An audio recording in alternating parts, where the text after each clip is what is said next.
देश के ग्रोथ से जुड़ा हुआ सबसे बड़ा आंकड़ा अब आ गया है। दुनिया भर में मंदी के गहराते बादलों और ऊंची महंगाई की मार के बीच भारत की ग्रोथ का एक बड़ा आंकड़ा आ गया है। ग्रोथ को लेकर रिजर्व बैंक ने अपना अनुमान बता दिया है।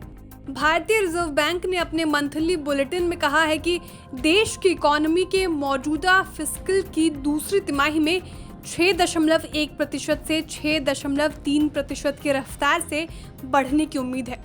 आरबीआई ने यह भी कहा है कि अगर दूसरी तिमाही में इतनी ग्रोथ रहती है तो भारत 2022-23 में करीब 7% ग्रोथ हासिल करने में सफल रहेगा।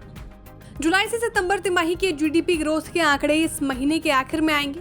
रिजर्व बैंक ने अपने मंथली बुलेटिन में कहा है कि हेडलाइन इन्फ्लेशन के नरम पड़ने के संकेत दिखाई दे रहे हैं और मैक्रो इकोनॉमिक आउटलुक टिकाऊ दिख रहा है, लेकिन ग्लोबल मुश्किलें भी बनी हुई है। आरबीआई ने कहा है कि ग्लोबल इकोनॉमी में गिरावट के जोखिम बने हुए हैं, ग्लोबल फाइनेंशियल हालत मुश्किल है और लिक्विडिटी घट रही है।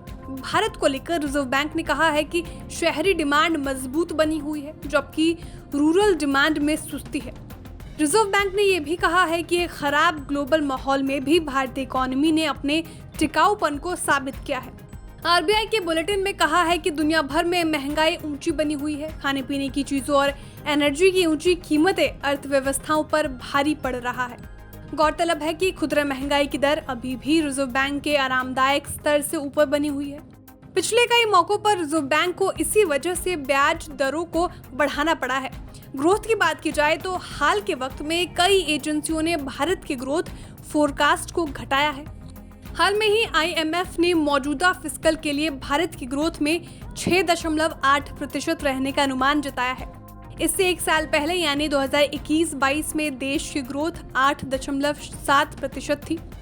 मूडीज इन्वेस्टर्स सर्विसेज ने 2022 के लिए भारत की रियल जीडीपी ग्रोथ के 7% पर रहने का अनुमान जताया है। इससे पहले मूडीज ने भारत की ग्रोथ 7.7% रहने का अनुमान जताया था। मूडीज ने यह भी कहा है कि 2023 में देश की ग्रोथ और गिरकर 4.8% पर आ सकती है।